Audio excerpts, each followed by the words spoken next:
Halo,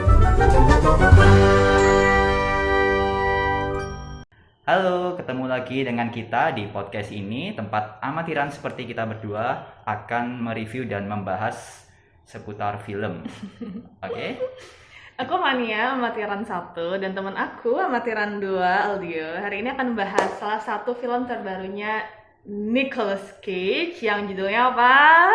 Judulnya kok kasar? Judulnya Pig. Okay. I have a lot in my mind that I want to talk about these movies. Setuju banget sih, film ini banyak yang buat kita nggak terduga ya. Yes. Premis Kayak nama tengah film ini tuh unexpected. dari judulnya aja udah unexpected ya. Dari posternya unexpected. Posternya judulnya dan premis ceritanya juga nggak terduga sih. Yes. Ini film ini mirip banget kayak sekilas dari poster tuh mirip banget kayak John Wick. Banyak orang yang termasuk kita itu nganggep film ini awalnya kayak John Wick dan ternyata ya sangat berbeda. Tapi ini terduga yang bagus apa terduga yang jelek nih? Nah, Kira-kira. penasaran? Simak terus video kita sampai habis ya. Tau gak sih, aku tuh selalu gak pernah nonton thriller film yang aku mau review. Soalnya kadang-kadang aku tuh suka punya ekspektasi gitu loh dari thriller suatu film. Kan sering banget tuh ya, misalnya tuh kayak thriller itu tuh selalu kelihatan seru. Tapi filmnya belum tentu. Wah, kayak apa itu? Kayak itu tuh. Insert poster here. Oke, kalau aku sih sebenarnya biasanya sih memang ngeliat trailer dulu ya sebelum nonton biar tahu ceritanya tuh kayak gimana sih. Cuma untuk Pig ini memang karena promosinya kayaknya juga nggak terlalu signifikan ya, jadi aku juga nggak seberapa tahu kalau ada film ini. Aku taunya dari banyak reviewer lain yang ternyata mereka itu ngasih rating yang bagus ke Pig. Banyak juga yang bilang kalau Pig ini memang calon-calon nominasi Oscar, makanya aku langsung nonton aja deh coba. Oke. Dan itu membawa perasaan yang tidak terduga ketika menontonnya, unexpected. Emang ceritanya tentang apa sih Pig ini?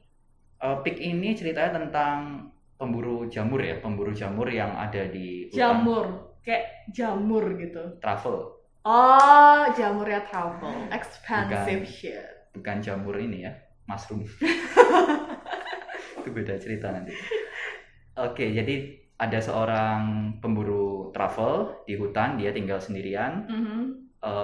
Pada suatu hari tiba-tiba babi kesayangannya dicuri ya. Babinya ini bantu banget nyari travel, jadinya si Rob ya namanya ya. Rob dan babinya ini kayak udah temenan deket gitu. Oh, mereka satu tim yang sama-sama cari jamur travel ini tadi ya? Ya, jadi si babinya yang nyari, terus si Robnya yang ngejual. Pada suatu hari babinya ini ternyata dicuri oleh sekumpulan orang yang gak dikenal, dan itu membuat si Rob ini akhirnya memutuskan untuk mencari babinya dan ternyata harus kembali ke kota tempat tinggalnya dulu, Portland kalau nggak salah ya. Yes. Portland. Film ini disutradarai oleh Michael Sarnowski yang juga merangkap sebagai penulis cerita bersama dengan Vanessa Block. Untuk cast-nya sendiri ada ya kita tahu Nicolas Cage yang pasti kalian tahu semua ya. Masa nggak tahu sih Nicolas Cage? Tahu dong. Kemudian ada juga Alex Wolff yang main di Hereditary dan Jumanji, dan juga ada Adam Arkin yang merupakan ini artis senior.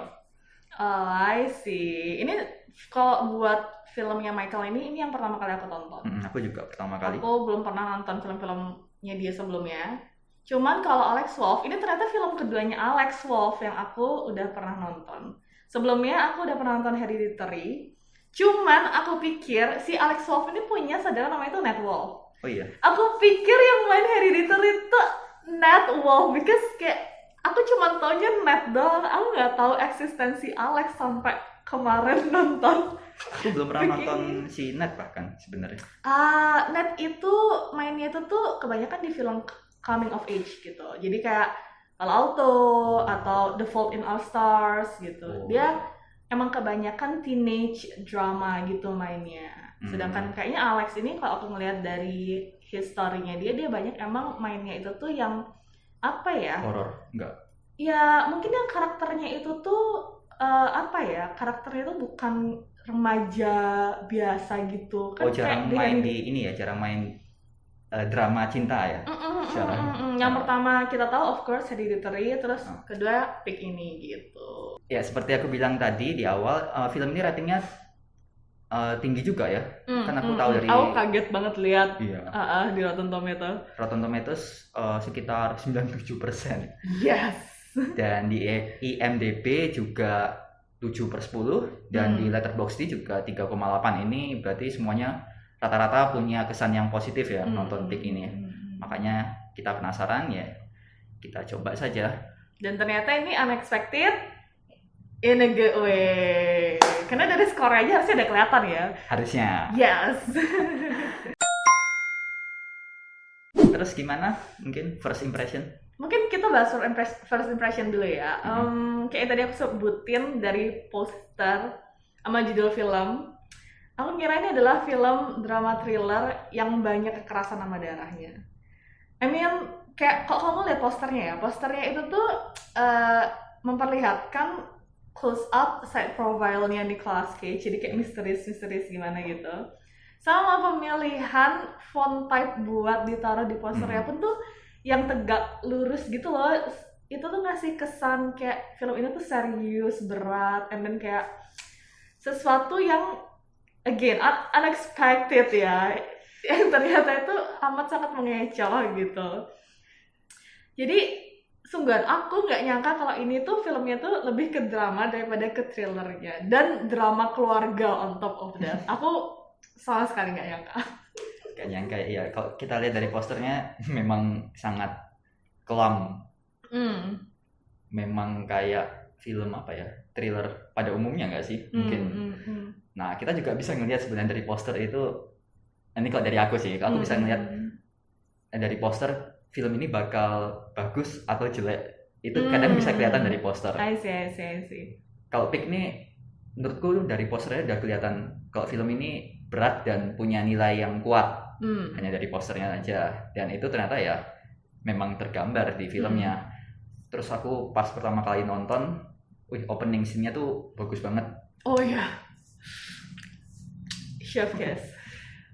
Aku suka yang adegan opening scene-nya kan bersetting di hutan, tempat si Rob ini mencari jamur, tinggal dan mencari jamur bersama babinya. Itu detail shot-nya tuh bagus banget, warnanya itu kan kayak pagi hari, itu color gradingnya bagus banget. Terus juga sound effect-nya yang natural, itu kayak misalnya suara daun, suara ranting itu kerasa banget, dan itu bagus banget. Apalagi dia pas ngambil jamurnya itu jadi kerasa kayak kita ikut ada di sana. Menurutku sih gitu first impression-nya. Aku setuju sih. Kalau misalnya aku ibaratin nih, opening scene-nya Pig ini itu tuh sangat poetik, kayak orkestra gitu loh. Jadi kayak unfolding-nya tuh pelan, tapi makin lama pace-nya tuh makin naik. Jadi kayak building excitement gitu kali ya, bisa dibilang. I really like that they take their time with the absence of the dialogue to build the mood of the movie. Jadi kayak mungkin di opening scene itu tuh kalian menyadari kalau kita tuh full dimanja itu sama suara, sama visual of course, sama suara alamnya itu yang benar-benar tuh kayak membanjiri telinga banget, yang kayak hutan ini apa? Iya benar. Hutan hujan tropis. Benar. Aku tuh udah kayak transported to mungkin resort di Bali gitu, yang kayak kalau kamu pagi-pagi tuh yang kedengeran tuh gemericik air, terus kayak suara-suara burung gitu. Jadi opening scene-nya menurutku tuh amat sangat meninggalkan impresi yang dalam, dan apa ya, mungkin malah menjanjikan banyaknya scene-scene eye pleasing juga ya sepanjang film ini akhirnya. Iya, itu salah satunya yang paling kuat, dan nanti juga banyak lagi yang kuat scene-scene memorable lainnya. Yes, agree. Sampai sini udah tahu kalau Pick ini bukan film action? Belum? Belum tahu. Aku tuh masih mikir kalau ini tuh film thriller bunuh-bunuhan yang bakal berdarah-darah. Karena kan banyak kan ya film thriller yang awalnya tuh kayak kamu tuh tenang, damai, but then tiba-tiba itu pertumpahan darah gitu. Jadi kayak aku tuh masih expect ini tuh John Wick. Kalau sinematografi gimana? Kan tadi kita udah ngomong ya kalau di opening itu bagus banget. Terus untuk for the rest of the movie bagaimana?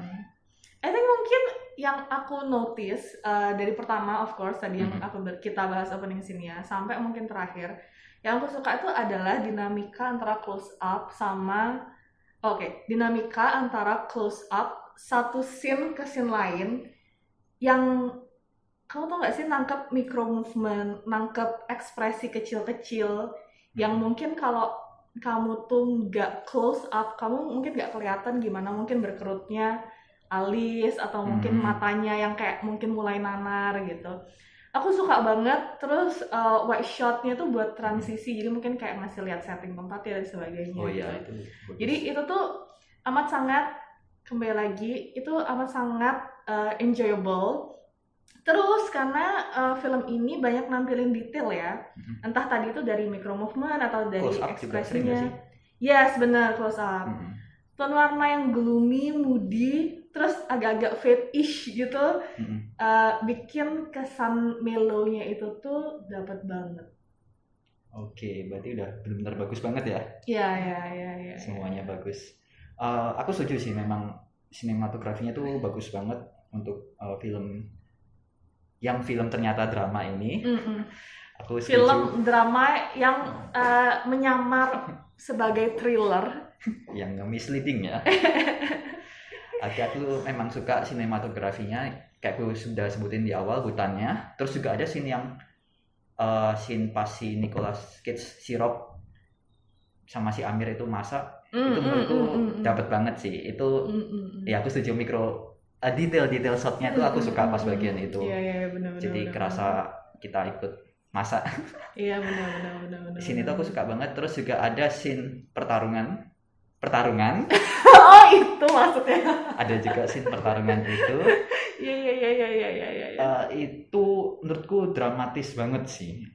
Pengambilan gambarnya khususnya kalau untuk scene itu. Sama skornya bagus ya pas itu. Soalnya kita benar-benar kira itu tuh bakal ada pertarungan. Oh iya, dem kayak gitu. Iya, misleading lagi. Suka ketipu kita tuh. Waktu scene di dapur itu, scene mereka lagi masak, si Rob sama Amir, aku tuh bahkan bisa kayak semacam, entah ya itu halusinasi atau gimana ya, tapi aku tuh kayak berasa nyium makanan. Exactly, mereka kan masaknya bebek tuh ya kan, aku tuh kayak berasa nyium kayak bau-bau gurih kayak bebek gitu, kayak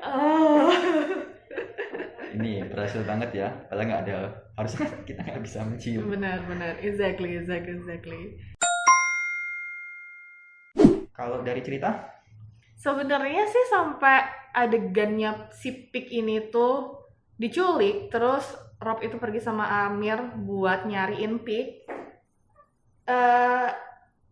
Ya itu kan John Wick banget kan ya, kita semua setuju, of course gitu. Aku tuh sebenarnya tuh sempet curiga kayak semacam, sampai plot ini tuh aku tuh punya pikiran, jangan-jangan dia tuh sebenarnya tuh some kind of top-notch assassin atau mungkin kayak former special agent yang I don't know, kayak dia itu tuh udah bunuh ribuan orang, terus kayak dia tuh merasa dia tuh butuh menebus dirinya sendiri, makanya dia tuh hidup di hutan gitu. Oh, masa lalunya ya. Aku tuh sempet kebayang kayak gitu, makanya mungkin kebanyakan dari kita tuh misleading gitu kan ya, karena itu sih sebenarnya. Terus makin lama nih kan ada scene selanjutnya itu tuh yang di mobil trailer, yang ketemu siapa namanya, Bree sama Scratch. Ini si pencurinya itu tuh. Yes, aku tuh kira juga itu tuh bakal violent. Ternyata si Rob tuh cuma duduk gitu, terus cuma tanya kan, walaupun sebenarnya kayak nada ngomongnya dia tuh yang kayak geram gitu, yang kayak macho man. Tapi ngomongnya dia juga bentak toh, kan masih santai. Cuman kayak suaranya aja yang berat kali ya, makanya tuh ngasih kesan kayak gitu. Itu tuh sampai sana aku tuh masih punya kayak kesan kayak jangan-jangan orang ini tuh dulu tuh seseorang yang ditakuti. Pas ketemu Edgar juga aku tuh tambah kayak itu tuh semacam memvalidasi kalau iya ya orang ini tuh punya masa lalu yang mungkin kelam. Terus seorang yang ditakuti kayak gitu. Terus ternyata dia itu ditakutinya karena dia tuh chef. Karena dia tuh kayaknya dia chef galak ya. Mungkin kalau kita boleh ngebayangin di zaman sekarang tuh kayak Gordon Ramsay gitu kali ya mungkin ya mungkin ya. Makanya kayak anak buahnya dia tuh yang dia ketemu ntar tuh kayak takut semua, kayak ciut semua. Sampai ini ya terkenal. Gak tahu terkenal karena apa? Masakannya atau kegalakannya mungkin. Nah, we never know. Nah, itu.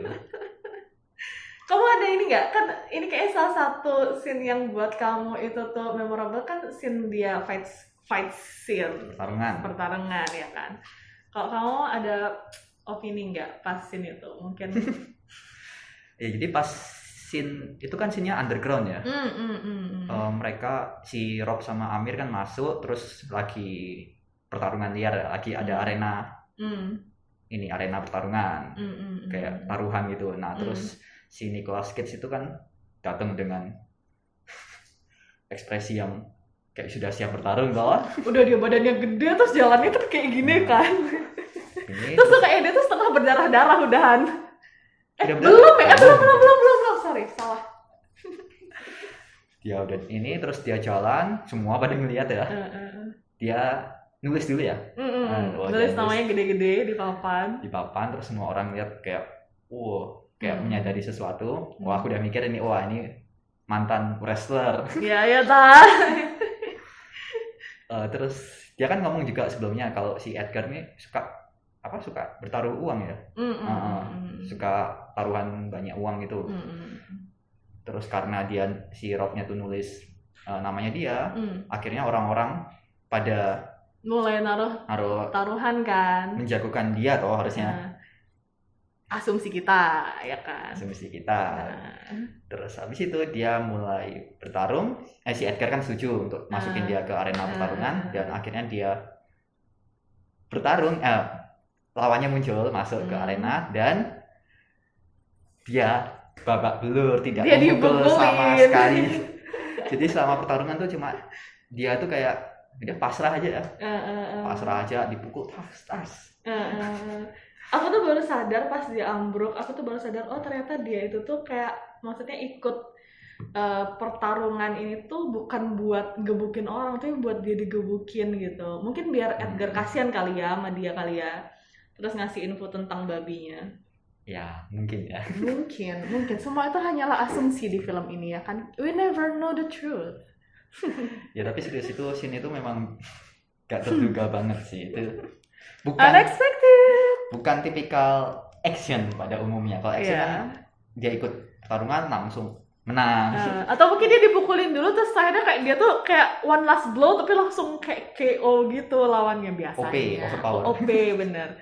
Biasanya. Tapi ini bukan film biasa, teman-teman. Ini film yang unexpected. Underpower ternyata. No power. Tapi kalau dipikir-pikir sih emang again ya, banyak scene-scene yang emang kayak gitu. Yang scene-scene yang mungkin punya ambiguitas. Termasuk pas orang-orang tuh mulai naruh taruhan pada saat Rob itu tuh nulis namanya. Tapi kita kan nggak pernah tahu sebenarnya mereka taruhan buat siapa kan. Iya. Dan di film itu pun nggak pernah dikonfirm mereka tuh taruhan buat siapa gitu. Ya aku baru sadar sih setelah kamu ngomong gitu. Aku soalnya ngiranya memang secara logika kan urutannya pas dia nulis namanya dia, orang-orang langsung naruh uang. Yes. Ya kita nggak tahu siapa yang dijagoin. Yes. Kayak gitu sih. Tapi emang sih kayaknya mulai kebaca plotnya itu tuh waktu yang scene sarapan ya nggak sih? Scene sarapan antara Rob sama Amir. Dan waktu itu tuh mungkin kayak karena mereka tuh udah been through a lot ya together ya dalam beberapa malam sekaligus. Robnya sih yang banyak. Iya. Amirnya sih banyak soalnya dia. Amirnya tuh cuma nganter-nganterin doang. Ini cuma supir pribadi. Yes, si Amir nih akhirnya tuh kayak mulai opening up soal cerita orang tuanya dia kan ya, yang cerita orang tuanya dia tuh yang punya tradisi date night nih. Kalau date night tuh kayak kencan gitu, pergi berdua makan sebagainya. Dan ada satu malam dimana orang tuanya itu tuh balik-balik date night tuh happy banget, dan mereka tuh kayak nyeritain tentang betapa luar biasanya makan malamnya mereka, wine-nya dan sebagainya. Dan itu tuh jadi obrolan orang tuanya Amir nih sampai bertahun-tahun gitu. Padahal biasanya nih katanya si Amir, kalau orang tuanya tuh pulang date night tuh biasanya mereka tuh berantem. Iya, mereka kayak selalu berantem ya katanya Amir ya. Hampir setiap hari selalu. Kecuali malam itu. Berantem ya, kecuali malam spesial itu. Itu awalnya aku gak seberapa peduliin sih ceritanya Amir itu. Soalnya kayak casual banget ya dia mention itu ya. Ya aku kira ya cuma penulisnya cuma nambahi background aja buat Amir. Gak ada hubungannya sama cerita. Terus ternyata itu berhubungan nantinya. Itu sangat berperan penting untuk ceritanya di menjelang ending. Nah ya, scene itu sebenarnya kalau dipikir-pikir agak aneh sih sebenarnya. Jadi Amir kan tiba-tiba aja pas pagi itu dia terbuka banget nyeritain masalah orang tuanya. Itu kan masalah yang personal banget toh. Tiba-tiba dia cerita dengan sangat terbuka kepada Rob yang notabene bukan teman dekatnya, malah justru ini ya orang yang tidak dia sukai ya. Sedikit nggak disukain ya.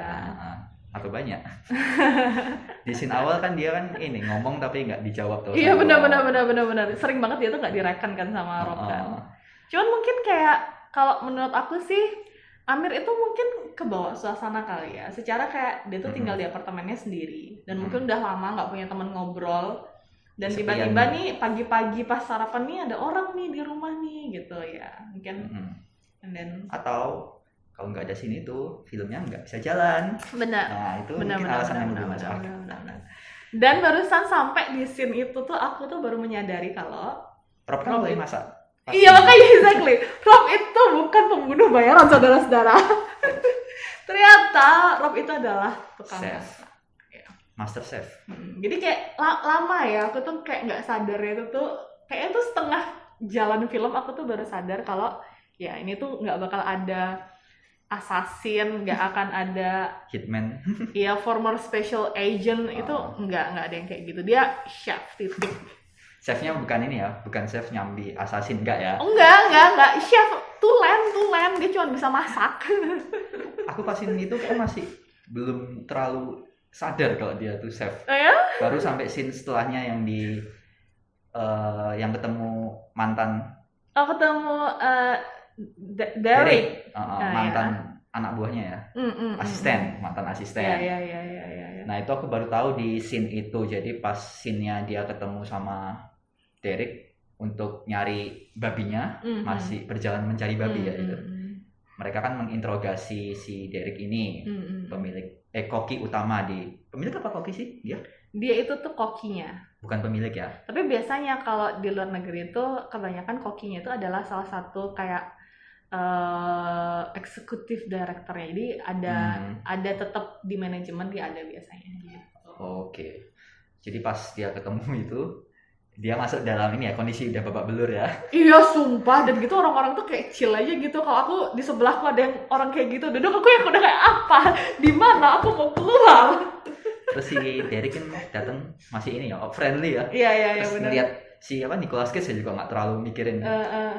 Iya ada yang bisa dibantu kayak bukan hal yang aneh. Ngeliat babak belur gitu. Oke, itu scene yang menarik sih menurutku. Scene-nya si Derek itu. Jadi kita bisa pembicaraannya itu kan awalnya kan casual. Nanya ini menu apa sih? Apa menu terbaikmu di restoran ini? Nah mulai dari sana si Derek kan nyadar si Rob ini si Nicolas Cage ini adalah Rob dan dia kan mulai ini terbuka toh.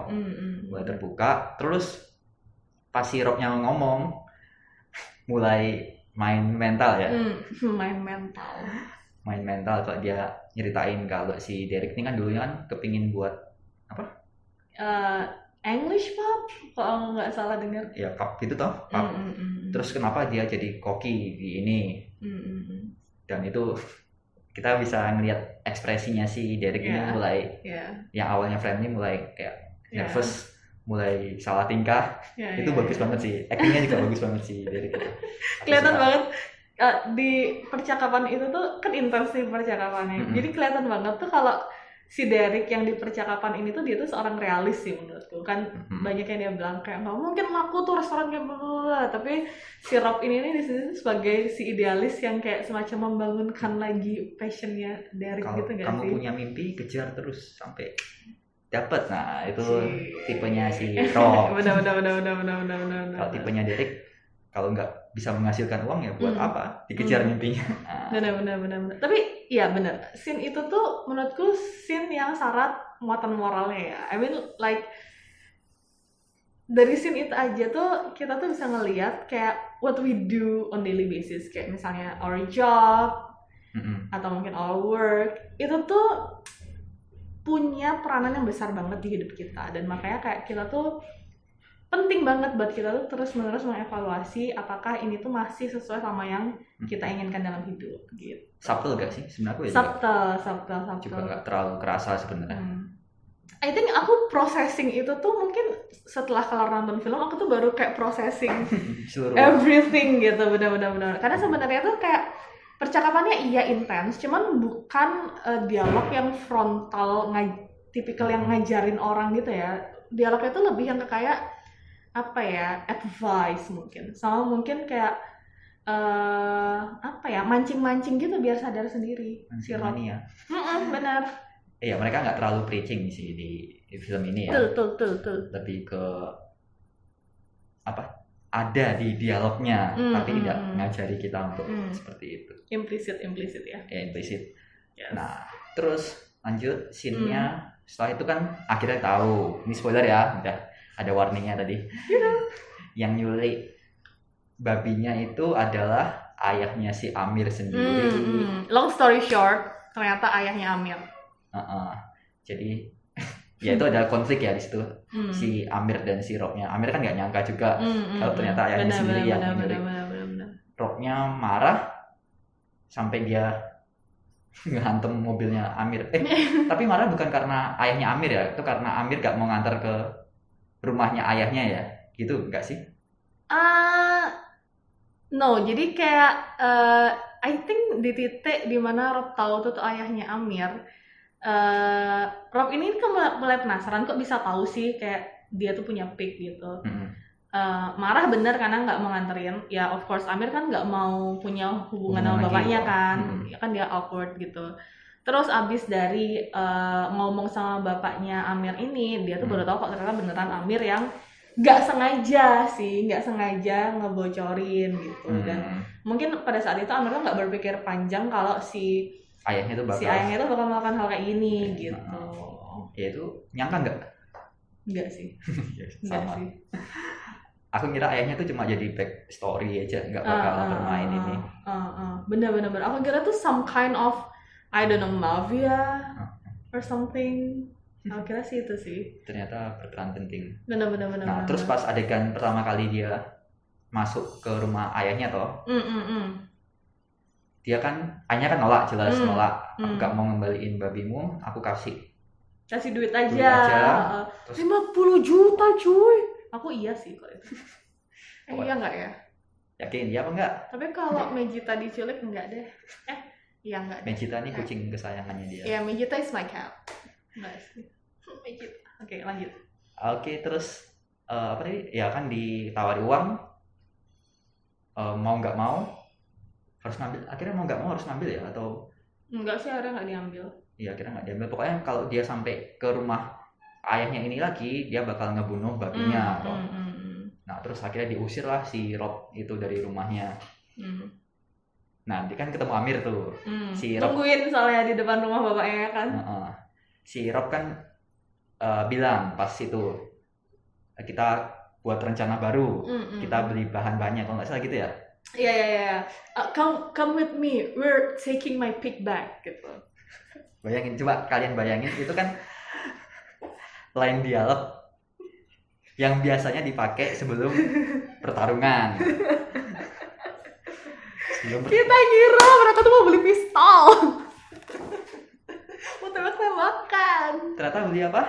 Beli bebek. Sama beli kentang, sama beli baget. Ya, kita Mereka akan grocery shopping. melakukan sesuatu ternyata masak. Exactly. Ternyata mereka beli bahan makanan untuk dimasak. Dan aku, ini asumsiku ya, makanan yang dimasak itu adalah menu pada saat date night bapak sama ibunya. Ya itu aku juga udah mikir kayak gitu sih. Makanya pas bapaknya Amir sendokan pertama, dia tuh langsung yang kayak nangis gitu. Dari situ kita sadar ternyata pas date night-nya mereka itu chef utamanya adalah si Rob. Dan Rob tuh masih inget sama mereka. Dan Robnya masih inget secara detail ya resepnya kayak gimana. Yeah. Tanpa salah rasa. Skillnya nggak berkurang. Walaupun dia tinggal di hutan puluhan tahun ya, dia tinggal di hutan ya. Berapa tahun gitu? Kayak 10-15 tahun lah. Tanpa memasak. Aku pengen bahas facial hair-nya Rob. Karena aku ngerasa facial hair-nya Rob ini tuh, facial hair itu jenggot, kumisnya dia, terus kayak rambutnya dia acak-acakan, gondrong itu. Aku ngerasa itu tuh yang bikin kita itu tuh banyak terkecoh sama storyline-nya. Menurutku sih gitu. Ini teori aku ya. Ini teori aku kan, Rob itu kan kumisan, jenggotan, lebat. Kamu nggak bisa lihat bibirnya dia. Jadi basically itu mukanya dia dari hidung ke bawah tuh udah nggak kelihatan, udah rambut semua gitu kan ya. Apalagi sering di close up loh. Segini ya. Ya, apalagi sering di close up. Belum lagi framing dari rambutnya dia yang gondrong itu. Jadi kayak sebenarnya tuh susah kita tuh ngelihat ekspresinya dia tuh dengan jelas gitu. Padahal kan kita biasanya kalau suka tebak-tebakan film kan, kita tuh mungkin dapat clue itu dari ekspresi ya kan. Ya kan. Nah itu tuh kita tuh nggak bisa lihat ekspresinya dia dengan jelas. Kita cuman bisa ngelihat mata sama alisnya aja nih gitu. Dan aku curiga emang Michael itu tuh dari awal itu tuh sengaja mau nonjolin facial features-nya Rob itu tuh ya mata sama alis aja. Biar dia tuh kelihatan sangar gitu loh, kayak semacam assassin gitu. I think emang biar kelihatan apa ya, biar kita tuh fokusnya tuh di sana aja. Karena terus terang kayak alisnya dia tuh selalu berkerut, matanya dia tuh selalu yang kayak marah gitu. So kita kayak semacam punya image kalau oh iya dia tuh adalah orang yang mungkin orang yang sangar, temperamen, suka main kekerasan. Yes, kayak gitu. Jadi I think itu very smart. Itu very smart. Dan itu tuh amat sangat mendukung juga mungkin karakternya Rob ya. Iya. Dan juga filmnya kan memang hobi nge-misleading kita ya. Jadi sekalian aja di karakternya Rob ini dibuat kekar. Badannya gede gitu, tuh suaranya ngebas juga kan. Jadi kayak makin memvalidasi kalau ya dia itu kemungkinan orang berbahagia. Tapi ternyata tidak yang kita ketipu. Tidak seperti yang kalian bayangkan. Itu kenapa ya, makanya kita tuh nggak boleh judge the book by its cover, ya kan. Ini tuh kayak salah satu case di mana kita tuh nggak boleh ngejudge sebuah buku dari sampulnya doang. Tipu akhirnya, ya kan. Oke, itu kalau masalah storyline-nya. Kita bahas ke karakternya nih. Oke. Kalau karakternya Nicolas Cage itu menurutku bagus banget sih pembawaan actingnya di film ini. Jadi kayak dia tuh karakternya kelihatan banget depresi, kesepian. Depresi gak sih? Ya depresi. Agak-agak gitu, agak-agak. Kesepian, pokoknya murung terus. Iya. Soalnya kalau di role-nya dia kan biasanya kan banyak ngomong. Biasanya dia tuh film terakhir yang aku nonton itu, aduh lupa judulnya. Jadi pokoknya dia tuh role-nya jadi bapak-bapak. Dia tuh kerjanya tuh ngomel terus, marah-marah. Oh, Joe? Bukan, kayak film tentang alien temanya ungu gitu. Oh, I don't know. Color of the Sky apa itu? Nggak tahu. Oke. Iya, itu role-nya dia tuh sering ngamuk-ngamuk. Biasa role-nya Nicolas Cage kan yang lain juga ini penuh dialog. Nah ini kayak pertama kali aku melihat di sini dia jarang ngomong dan pembawaannya dapat banget. Terus juga si Amir sebagai Alex Wolff ya, sebagai Amir ini bagus juga dia aktingnya. Kelihatan banget gak sih dia tuh kayak orang kaya yang apa ya, arogan, yang kepingin nunjukin kalau dia nih sukses, dia nih lebih berbakat, lebih pintar nyari uang daripada yang lain. Itu benar. dapat banget di si Alex Wolff ini. Menurutku sih gitu, semua bagus aktingnya. Si Derek sendiri juga bagus. Itu bahan mimiknya. I agree. Kalau buat Nicolas sih, aku nggak nyangka dia tuh bakal ngambil peran yang kayak gini. Karena ya aku setuju sama kamu, sebelumnya tuh yang aku tahu dari, aku tuh cuman pernah nonton filmnya Nicolas tuh kayak bisa dihitung sama satu jari gitu. Jadi kayak aku nggak seberapa familiar sebenarnya sama range actingnya dia. Aku cuma tahu paling Ghost Rider gitu. National Treasure. Oke, sama National Treasure. Udah, maksudnya kayak semacam dia tuh selalu tough guy, kalau nggak problematic guy gitu kan. Kayak somehow itu udah melekat banget gitu loh di pikiranku gitu. Jadi aku nggak nyangka dia itu tuh bakal pernah ngambil peran yang kayak gini. Cuman dari interviewnya dia sama salah satu channel YouTube, dia tuh emang bilang pada saat dia baca skripnya, dia itu tuh teringat sama apa ya, dia tuh merasa punya kedekatan sama karakter Rob ini. Karena dulunya dia tuh mungkin pernah punya pergulatan batin yang sama kayak si Rob gitu. Mungkin kehilangan seseorang atau gimana gitu. Jadi dia tuh apa ya, dia tuh ngerasa kayak karena punya kedekatan itu tadi, akhirnya dia coba meranin itu gitu sih. Jadi mungkin kalau dia alasannya personal ya ngambil peran ini ya jadinya ya. Mungkin jadinya menjiwai ya. Benar. Kalau buat Alex Wolff, of course, kayak sekarang aku tahu dia pernah main di Hereditary. Ini kok di Hereditary kan kayak nggak terlalu menonjol gak sih? Tapi menurutku dia dapat gitu loh psikonya gitu, psycho-nya gitu. Pasti semacam kayak apa ya? Dapat banget dia tuh hampir unsos gitu nggak sih kalau di Hereditary? Ya kayak. Ya nggak sih? Kayak ini tuh Ezra Miller. The thing is Ezra Miller itu tuh secara muka itu masih terlalu ganteng buat jadi psikopat. Oh my god, I'm so sorry. This is like not the case. Hawanya beda gitu. Oke, hawanya beda. Oke. I think perannya dia tuh oke banget. Mungkin misalnya kalau I don't know, kayak menurutku karakternya si Amirnya sebenarnya menarik gitu. Tapi memang kan dia bukan pemeran utamanya kan, dia kan supportnya kan. Jadi emang nggak dapat banyak banyak penggalian gitu mungkin ya. Ya aku gak nyangka juga dia jadi supporting karakter ya. Aku kira dia cuma muncul di awal toh. Ternyata keputusan filmnya buat jadiin dia supporting karakter ini menarik juga. Menurut aku yes. Menurut aku dia tuh sukses banget jadi snobbish itu tadi, kayak anak orang kaya yang lagi panjat sosial tapi butuh duit karena gengsi minta sama orang tua. Kayak itu milenial banget. Aku nggak ngomong. Itu gak semua. Ini itu ya kayak edgy ya akhirnya konten kita ya. Kita review film kan, bukan roasting orang.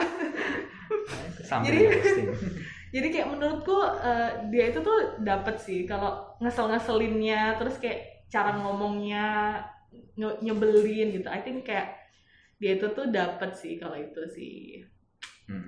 Walaupun sebenarnya mungkin kayak dia tuh dalam hati itu apa ya, dia tuh cuma cari approval doang, dia cuma cari validasi aja mungkin dari ayahnya atau mungkin dari orang-orang sekitarnya dia. Terus juga acting dia juga oke kok. Ada tau scene-nya dia yang dia endingnya yang dia di mobil itu kan? Iya, nangis. Itu menurutku dia dapet banget sih. Secara development aja lah menurutku.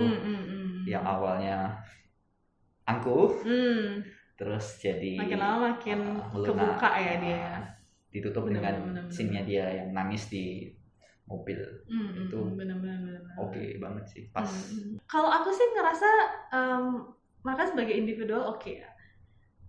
Cuman sebenarnya aku tuh sempat ngerasa di awal-awal itu tuh kayak mereka tuh nggak nge-vibe gitu loh. Si Rob sama Amir ini tuh nggak nge-vibe gitu loh. Mereka tuh kayak banyak banget kan benturannya, dan kayak it's so awkward to see them together kayak side by side gitu tuh, so weird for me. Tapi mungkin emang sengaja mungkin memang dibuat I think awkward itu.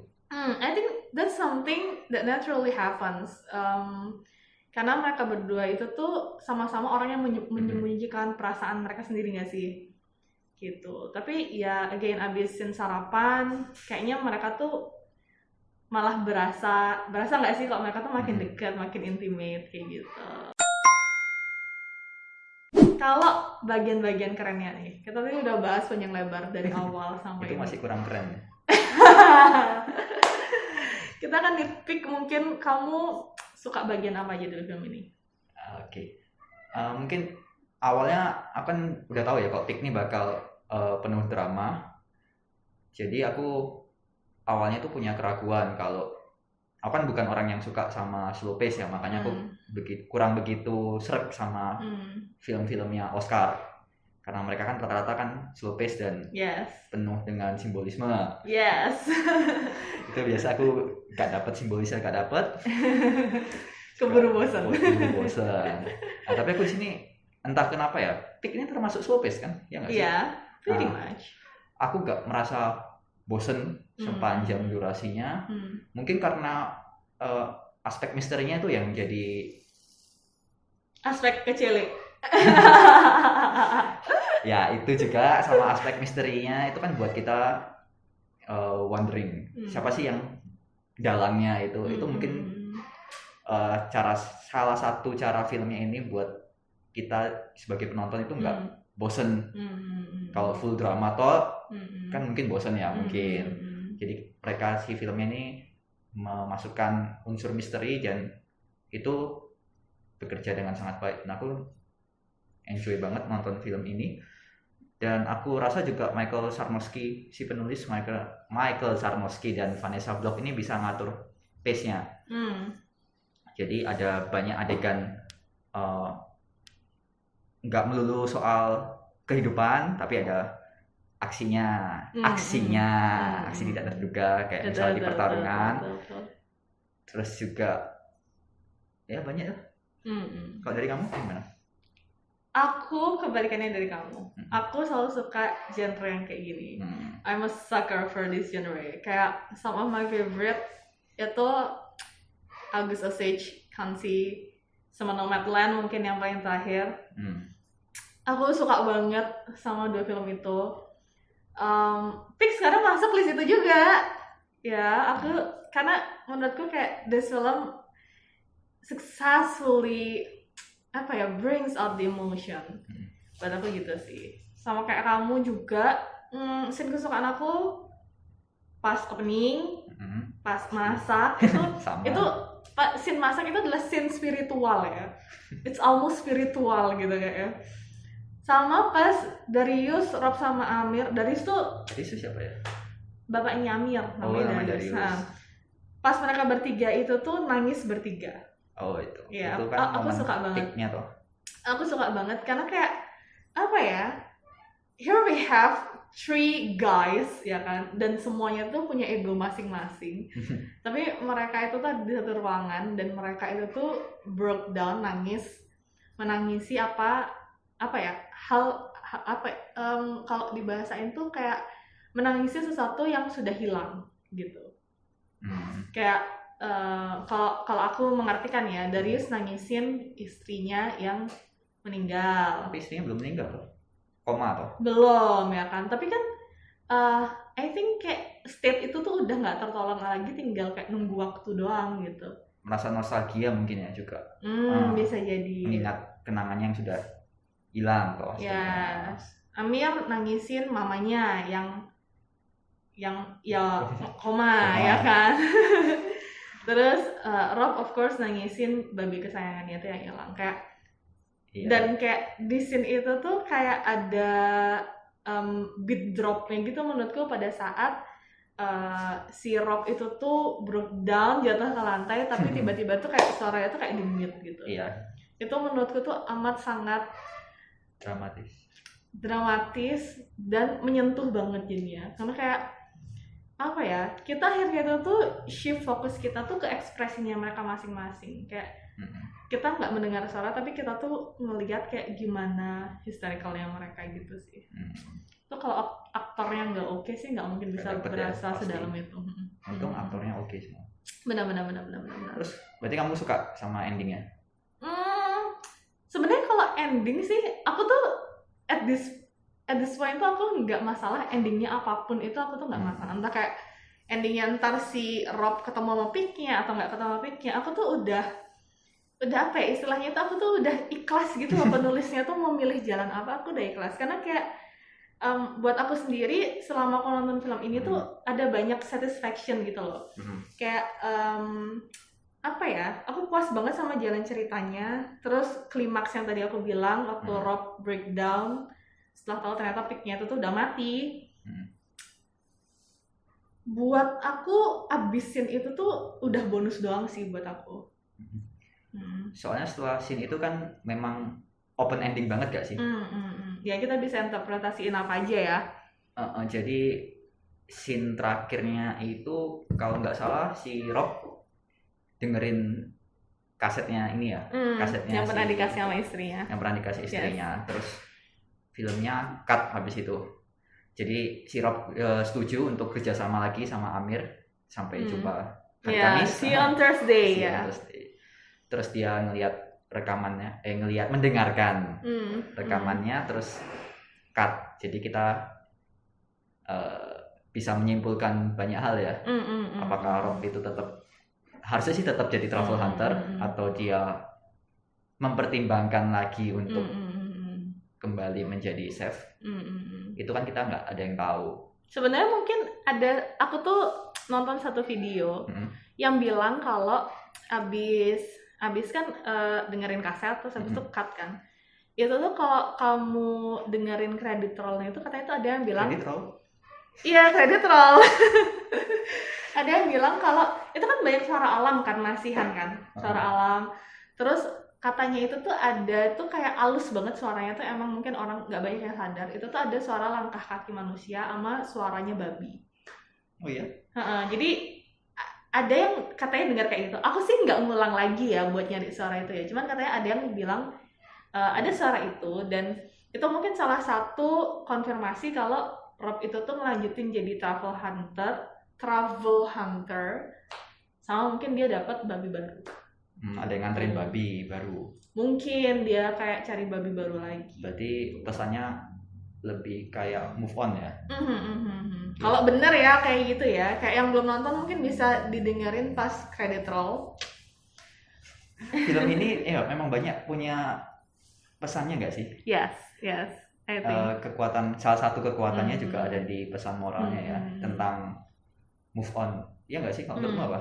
Kalau dari interview yang aku lihat ya, Nicolas Cage itu deskripsiin ini tuh cerita tentang kehilangan gitu sih, karena mungkin kayak triggernya mereka bertiga ini kan sama-sama kehilangan seseorang yang mungkin mereka sayangin banget, yang akhirnya mungkin mengubah entah karakternya mereka sama orang lain, terus cara hidupnya gitu. Oke, berarti secara kesimpulan berapa skormu untuk Pick? Oke, kalau aku sih suka semua aspeknya. Kalau ada aspek yang jelek, itu juga kalah sama aspek yang bagus. Jadi kayak aku don't mind basically. Kalau dari aku, ini tuh 9 dari 10. My first 9. Film favorit tahun ini? Enggak? One off. I have a lot of favorites. Oke. Kalau untuk aku, ya tadi kan udah kita jelasin ya kelebihannya. Mungkin kalau dari kekurangannya aja, ada beberapa part misterinya yang buat kita, aku mungkin bertanya-tanya. Kalau misalnya salah satunya itu kayak apa sih sebenarnya keterlibatan Edgar sama Derek di penculikan ini? Kenapa kok mereka tahu gitu ya? Iya, kenapa mereka tahu dan apa sih sebenarnya keterlibatan mereka? Mungkin untuk Edgar sendiri juga kayak apa sih sebenarnya koneksinya dia sama si Rob ini di masa lalu. Terus mungkin aku juga lebih berharap ada scene Rob sama mendiam istrinya ya. Ya. Atau Rob jadi chef. Iya, aku penasaran banget lihat dia kayak udah chef gitu kan. Jadi kan nggak mungkin kamu jenggotan kan jadi chef. Because itu nggak hygienic. Soalnya kita kan nggak bisa ngebayangin kalau seorang Rob nih dulunya chefnya kayak gimana sih. Mungkin kita tuh cuma dapat image dia yang berdarah-darah terus masak dan confit. Mungkin bisa lebih seru kalau kita dikasih satu scene si Nicolas Cage yang dulu, Rob yang dulu ini jadi chef itu mungkin bisa jadi nilai tambah. Oke, jadi aku ngasih film ini 8,1 dari 10. Yeay! Lumayan lah ya. Lumayan. Bagus. Daripada kemarin kita kayaknya nggak ada. Kemarin kamu sempat ngasih nilai bagus sih sekali. Iya, aku selama video ini masih ngasih nilai bagus terus. Kita belum ada nge-roasting film soalnya. Kita belum ada nge-roasting. Yang kemarin aku kasih 6 itu siapa? Oh iya. Kasih itu kan masih oke lah 6. Ya masih lolos lah ya. Ada lagi yang lebih parah lagi, itu yang tema utamanya zombie. Mencuri ya. Okay. No, it's a big no. Insert poster here. Oke, berarti sekian review kita dari film Pig karya Michael Sarnowski. Film ini sangat recommended banget kalian. Betul. Yang suka aksi ataupun yang nggak suka aksi, coba aja nonton film ini. Dijamin kalian akan dapat misleadingnya.